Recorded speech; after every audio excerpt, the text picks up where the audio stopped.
Escocia. El nuevo líder de Escocia, Humza Yousaf, anunció que hará un referéndum de independencia en cuanto sea posible si el Parlamento británico lo permite.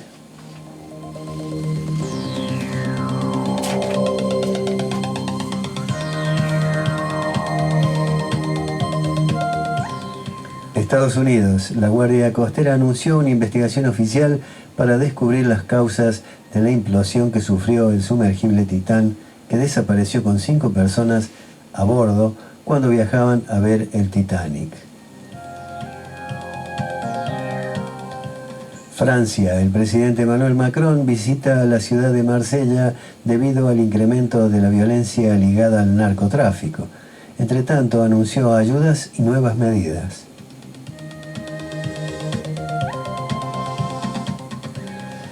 Grecia. El conservador Kyriakos Mitsotakis logró la mayoría absoluta en las elecciones de este domingo y juró como primer ministro. Mitsotakis obtuvo 40% de los votos en mayo, pero convocó esta nueva elección buscando lograr la mayoría absoluta en el Parlamento de 300 bancas. Esta nueva elección se da con un cambio en las reglas que otorgan una bonificación de hasta 50 bancas al partido ganador.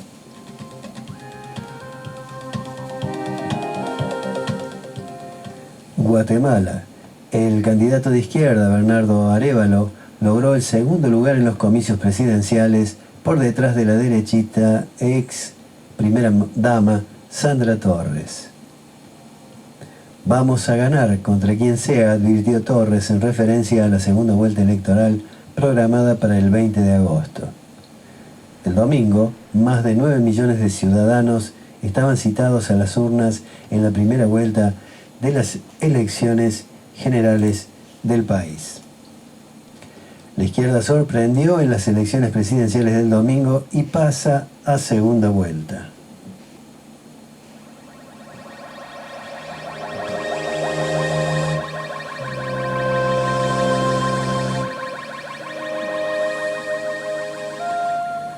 Guerra en Ucrania. La viceministra de Defensa ucraniana, Hanna Mayer, anunció hoy que las fuerzas de Kiev han recuperado la población de Rivnopil, en la provincia de Donetsk. El presidente ucraniano Volodymyr Zelensky visitó la primera línea de defensa de la región a Donetsk y entregó premios a soldados. México. Andrés Manuel López Obrador dijo que su país es muy bello y seguro en referencia a la alerta de viaje emitida recientemente por Reino Unido a México.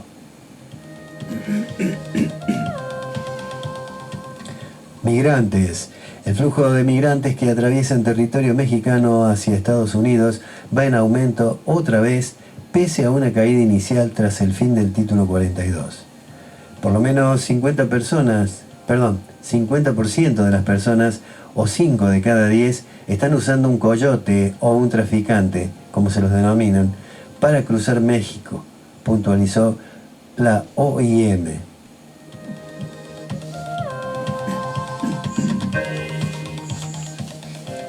Perú.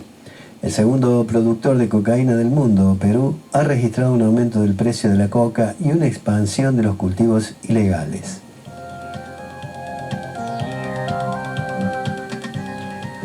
Rusia.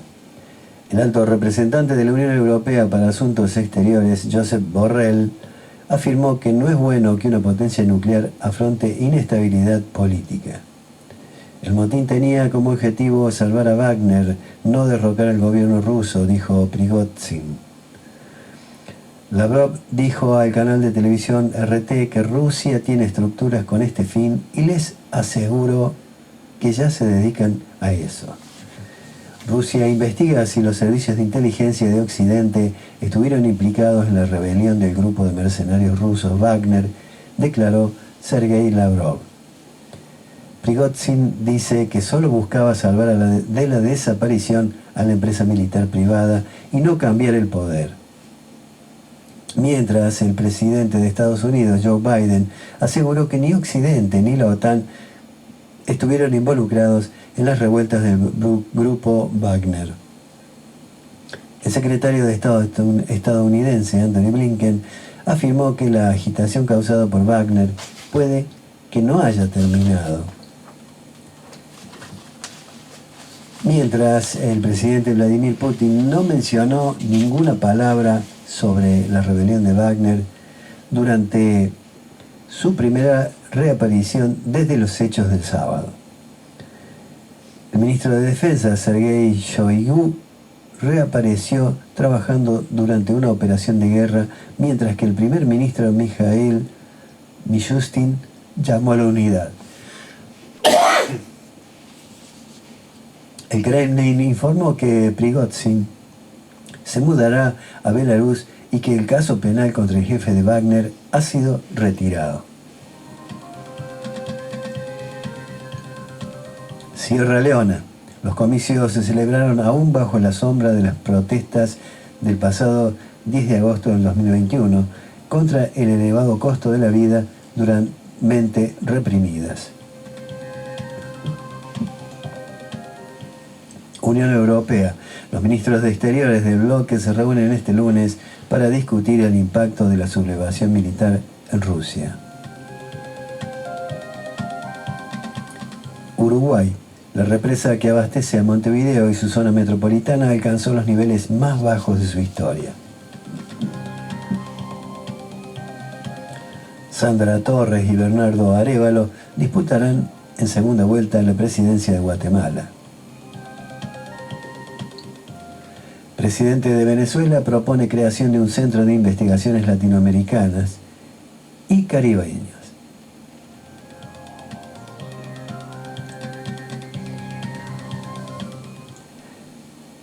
Presidente de Rusia recibe el respaldo de Irán tras fallida rebelión. Movimiento de autodefensa continúa cruzada contra pandillas en Haití. Irán exige que Estados Unidos cambie su política hacia Teherán. En su mensaje a la nación, el presidente ruso agradece a los integrantes de Wagner por detener y evitar derramamiento de sangre. También dijo que los enemigos de Rusia querían que nuestros soldados se enfrentaran entre sí y que murieran civiles.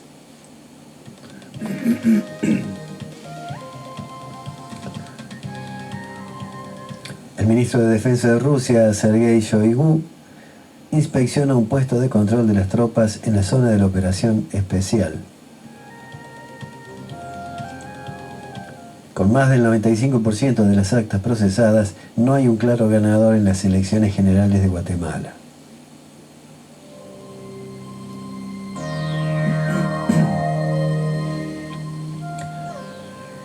Lavrov. Occidente vio las tensiones entre Moscú y el grupo militar Wagner como una opción para destruir al Estado ruso.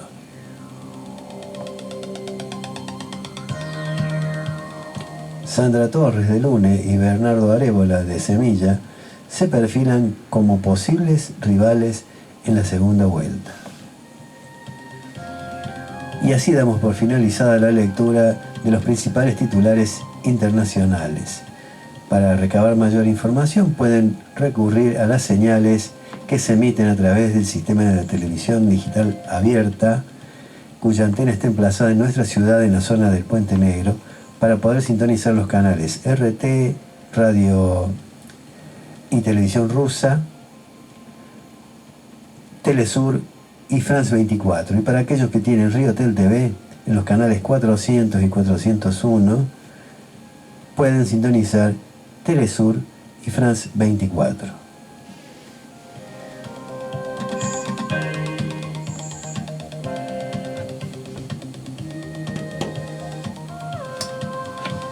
Bueno, Luis Juez llora.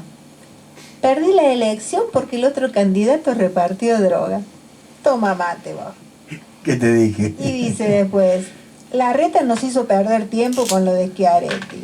Ay, por favor, no. Luis Juez siempre jugando al gran bonetón. Yo, señor, no señor. Sí. Grave denuncia sin pruebas del candidato del macrismo. Fiel al estilo de derecha, no saben admitir una derrota y siempre sugieren que pierden por fraude. Por cara dura no perderá, ¿no? A ver qué dice. Y sí.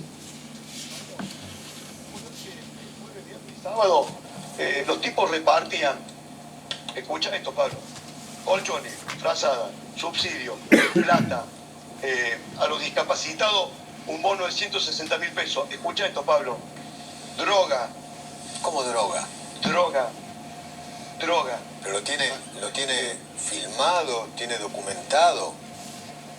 Yo soy abogado penalista, Eduardo, me contaban, el sábado hubo una reunión con picuos dirigentes deportivos, barras bravas de los clubes más importantes de Córdoba. De todo. Este hombre está de todo loco. Cualquier cosa basta de quedarse atornillado al poder. Exactamente. Y no te olvides que un sueldito de $500,000 de pesos o más no es nada despreciable. Más. Aparte tenés la opción también de acomodar a los familiares que quieras, como hizo Mario Negri, como hace Mario Negri. Y como si nadie conociera la historia del juez. Y después viven repudiando y cagándose en el Estado cuando viven toda la familia del Estado. ¿Y sí? Es así. Es como el viejo que se cagó en la laguna. Esa historia, ese cuentito corto que alguna vez un personaje conté. Nefasto. Juez ese, yo no sé, votar a juez debe estar mal de la cabeza, perdónenme los votantes de juez. Directamente, mal de la cabeza. Bueno, Tony, ¿qué vamos? Bueno. Lo tenés a Gaspar también ahí, con un... Tengo alguna noticia sobre los rugbyers. ¿Ah, sí? Sí. Bueno. Han sido noticias. Los asesinos. Exacto. Bueno. Caso Fernández Báez Sosa. La justicia rechazó un pedido de los rugbyers. El abogado de los 8 acusados intentó voltear la causa a partir de una serie de planteos, entre los cuales está que falsearon las indagatorias. Los 8 jugadores de rugby condenados por el asesinato de Fernando Báez Sosa sufrieron un duro golpe legal en su intento de revertir el veredicto, basándose en una serie de argumentos, entre ellos la supuesta falsificación de sus primeras declaraciones, tomadas poco después del crimen ocurrido el 18 de enero de 2020 en Villa Gesell. Los 8, 5 de los cuales recibieron prisión perpetua, siguen todos juntos detenidos en el penal de Melchor Romero y a la espera de lo que defina la Cámara de Casación bonaerense en cuanto a que ratifique o no las penas. El abogado de los 8 acusados por el crimen de Báez Sosa, Hugo Tomei, presentó una demanda alegando que las actas de las primeras indagatorias realizadas a los, en ese momento, imputados, fueron manipuladas. En este contexto, Tomei argumentó que se les otorgó muy poco tiempo para declarar, algo inusual considerando la cantidad de implicados. En base a esas acusaciones, Tomei inició una denuncia que está a cargo del juez de garantías David Leopoldo Mancinelli, a quien también recusó porque entiende que puede ser parte de lo que ellos denuncian al haber convalidado en su momento esas indagatorias. Este lunes se conoció el dictamen de la Cámara Penal de Dolores que indica que el supuesto delito ya ha tenido respuesta, no solo de parte del Ministerio Público Fiscal en las vistas corridas oportunamente, sino por diversos organismos jurisdiccionales, juez de garantías, esta misma sala, órganos superiores a esta sala e incluso por el tribunal que llevó adelante el juicio oral, pues, como cuestión preliminar, una vez iniciado el debate, nuevamente desechó la nulidad planteada al respecto, detallaron en el fallo. Además, señalaron que si hubiesen existido las irregularidades de la entidad correspondería haber decretado la nulidad. Y decretada esta, podría abrirse la posibilidad de investigar la posible comisión de delitos de acción pública, siempre siguiendo la hipótesis planteada por los particulares damnificados. Claramente ello acarrearía una clara incidencia en los actos posteriores. El dictado, por ejemplo, de la prisión preventiva, lo que conllevaría a otro delito denunciado, privación ilegal de la libertad. Ejemplificaron los jueces de la Cámara en lo penal de Dolores. En ese sentido, la justicia rechazó la recusación del juez y en el fallo los magistrados no dieron curso al fundamento de la defensa sobre un supuesto delito al inicio de la causa, lo que podría haber dado pie a derribar el resto de la misma, incluso las condenas. Qué bárbaro, ¿no? Bueno, yo viste que leí las efemérides y esto no aparecía en las efemérides. Hoy lo vi en Facebook y dije lo voy a leer y ahora lo busqué y lo leo. A 52 años del Premio Nobel de Química para Luis Federico Leloir, el científico modesto que manejaba un fitito. Fue galardonado en 1970 por descubrir el camino bioquímico a través del que el organismo aprovecha la energía de los azúcares para poder vivir. A ver. El 27 de octubre de 1970, Luis Federico Leloir recibió el Premio Nobel de Química gracias a su vital hallazgo de cómo los alimentos se transforman en azúcares que sirven de combustible a la vida humana. De esa manera, el científico modesto que manejaba un fitito se convirtió en el tercer argentino en ser galardonado con el prestigioso galardón sueco. Ejemplo de sencillez y austeridad, se las ingenió para llevar adelante sus investigaciones en un mísero laboratorio. Una de sus fotos más recordadas dejó en evidencia las condiciones en las que trabajaba, sentado en una silla de paja con las patas reforzadas con alambre. Luis Federico Leloir nació el 6 de septiembre de 1906 en París, Francia, a donde su familia se había trasladado por una intervención quirúrgica que debía afrontar su padre, que murió al poco tiempo. Sin embargo, desde los 2 años vivió en la Argentina. Luego de recibirse de médico en la Universidad de Buenos Aires en 1932, trabajó en el Hospital Municipal José María Ramos Mejía y luego en la Cátedra de Semiología y Clínica Propedéutica del Hospital Nacional de Clínicas. Sin embargo, luego decidió dedicarse a la investigación en el Instituto de Fisiología de esa universidad. El director era Bernardo Alberto Housay, quien se convertiría en 1947 en el segundo argentino en ganar el premio Nobel. Entonces Leloir aún no sospechaba que sería el tercero en lograrlo. Tras el golpe de Estado de 1943, decidió exiliarse en Estados Unidos. Allí comenzó a trabajar en el laboratorio Carlo Hertie y después en el Colegio de Médicos y Cirujanos de la Universidad de Columbia, en Nueva York. De regreso a la Argentina, Housay le propuso ser el director del Instituto de Investigaciones Bioquímicas, Fundación Campomar, que ahora lleva su nombre.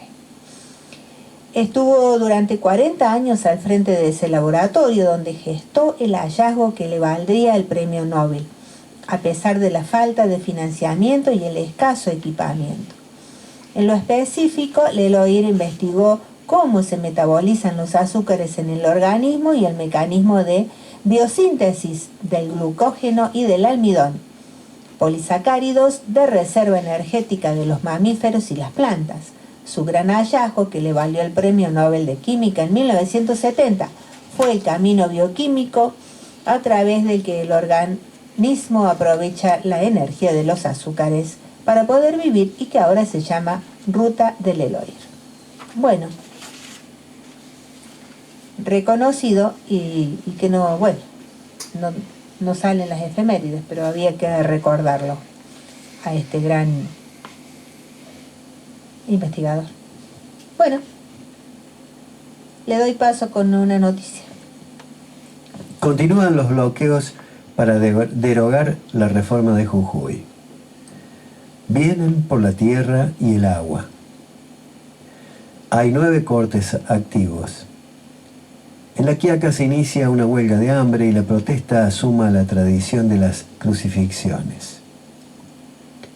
Hasta ayer, el bloqueo en La Quiaca y Purmamarca se liberaba cada 6 horas para dejar pasar automóviles, camiones, buses y motos que alimentan las filas que se forman en cada piquete.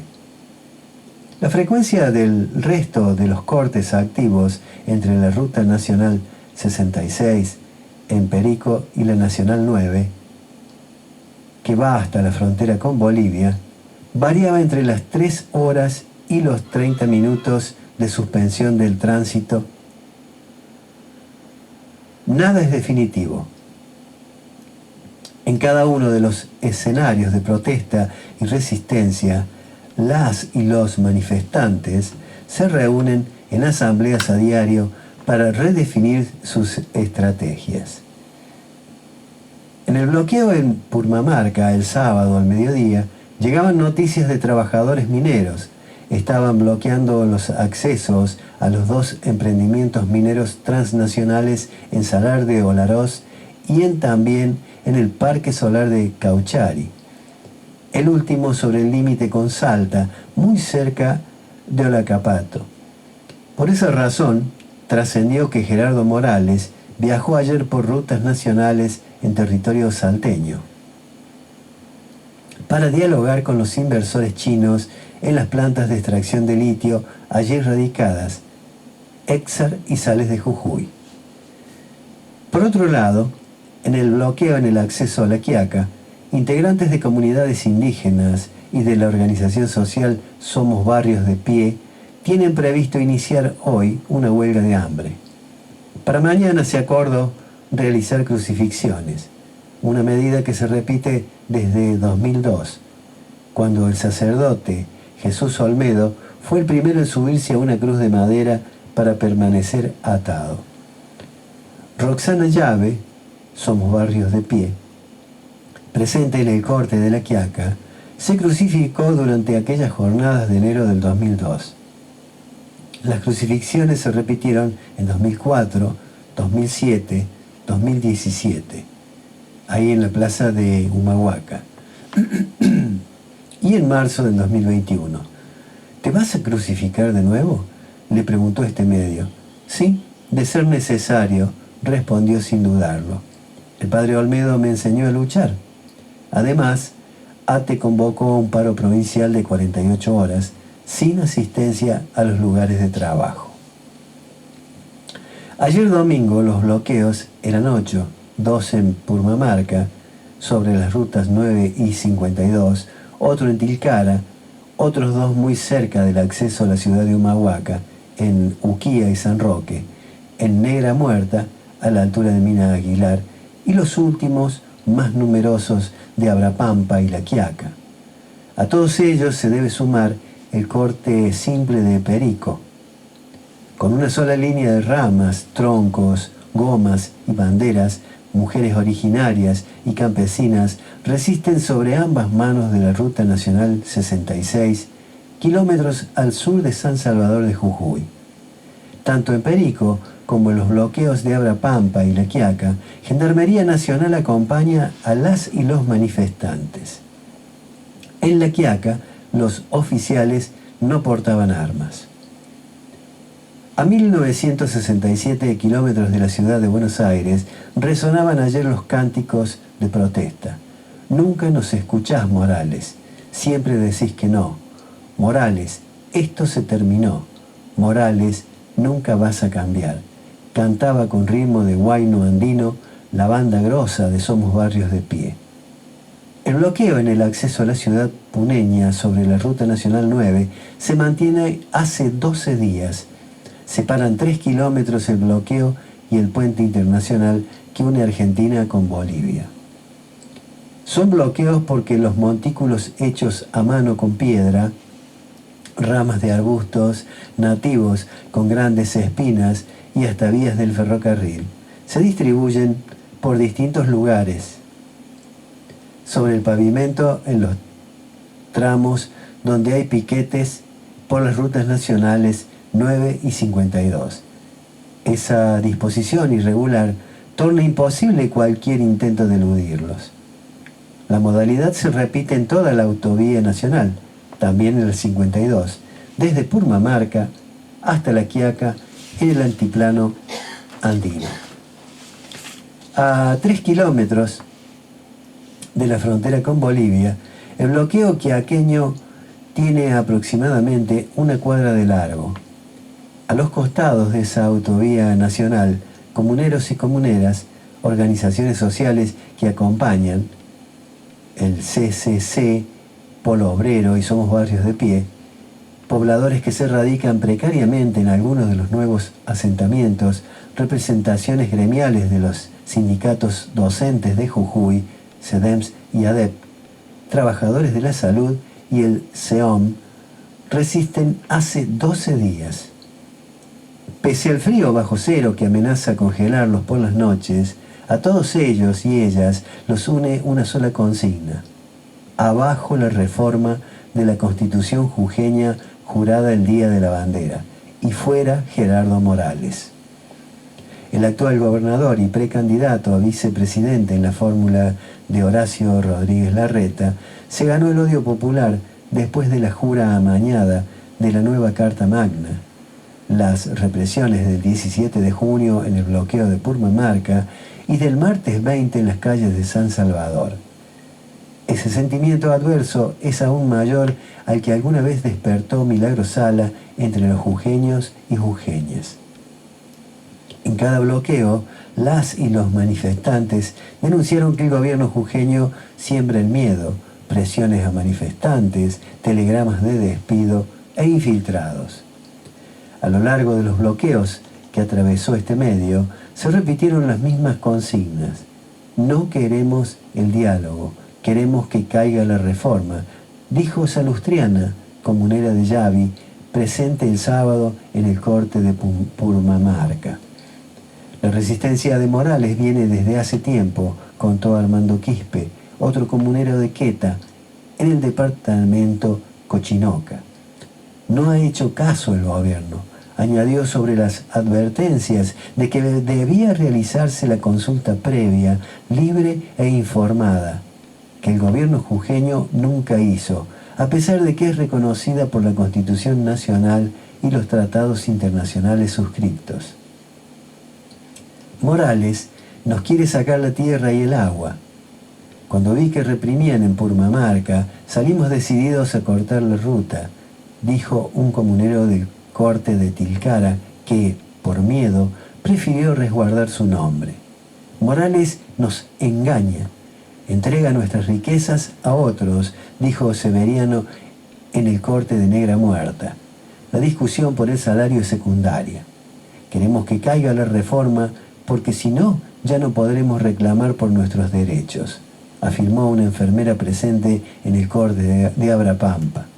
Nuestros hijos y nietos serán esclavos de Morales. Tenemos que parar esta reforma ahora, soltó una comunera que escuchaba atenta la conversación. ¿Qué piensa usted del gobierno provincial?, le preguntó a este medio a un jubilado de Abrapampa, que se sentó a desayunar en la única mesa al sol dentro de un bar de comida andina. No va más, dijo, buscando mesura en sus palabras. Yo no tengo nada por tierras a su nombre. Se están haciendo ricos con los minerales, agregó refiriéndose a funcionarios y políticos, y no nos dejan nada para vivir mejor. Una comerciante de Abrapampa fue aún más contundente. La reforma de Morales no va porque nos perjudica a todos, pero la culpa la tienen los originarios de Susques que los dejaron entrar, aseguró en referencia a los emprendimientos mineros transnacionales de Éxar y Sales de Jujuy en la Ruta Nacional 52. La inflación dejó todo peor de cómo ya estábamos, agregó. Antes, por el año pasado, llenaba mi camión con 500.000 pesos. Hoy necesito 1,5 millones para reponer la mercadería. En La Quiaca, en Purmamarca, en Tilcara, en todos los bloqueos se renuevan los comuneros y comuneras que resisten. Solamente en la ciudad fronteriza se reúnen comunidades de Yavichico, Chalhuamayoc, Suripugio, Quirquincho de La Quiaca Vieja, Cara Cara, Sansana Norte y Sansana Sur, Ciénaga de Paicone, Cabrería, San Francisco, Morritos de Santa Catalina, Cusi Cusi, Yuyuchayoc, Casira, Lagunillas del Farallón, El Tolar, por nombrar algunas. En esos 2 cortes participan docentes, a pesar de que el Centro de Educadores de Enseñanza Media y Superior, conocido como CEDEMS, levantó el paro. Continuamos fieles a nuestra convicción, rechazando la Constitución reformada y acompañando a las comunidades, dijo Mercedes Peñalosa, docente de letras de La Quiaca. El otro gremio mayoritario, la Asociación de Educadores Provinciales, ADEP, sigue con la medida de fuerza. Ayer el gobierno de Jujuy ratificó que va a descontar los días no trabajados si hoy no vuelven a las aulas. El sábado, una caravana atravesó todos los bloqueos. Llevaba el cuerpo de Felipe Mamani, comunero de 94 años que falleció el viernes y participó en el primer Malón de la Paz de 1946. Mi abuelo lloraba y nos decía: tienen que resistir, dijo su nieta mientras lo enterraban en el cementerio de Condorcito, cerca ya de Abrapampa. ¿Qué tal? Tengo algo como para cerrar. Es terrible lo que pasa en Jujuy, terrible. Se llama La Papa. La Pacha. La Pachamama. Se cobrará todo y de ella no tiene perdón. Ahí va.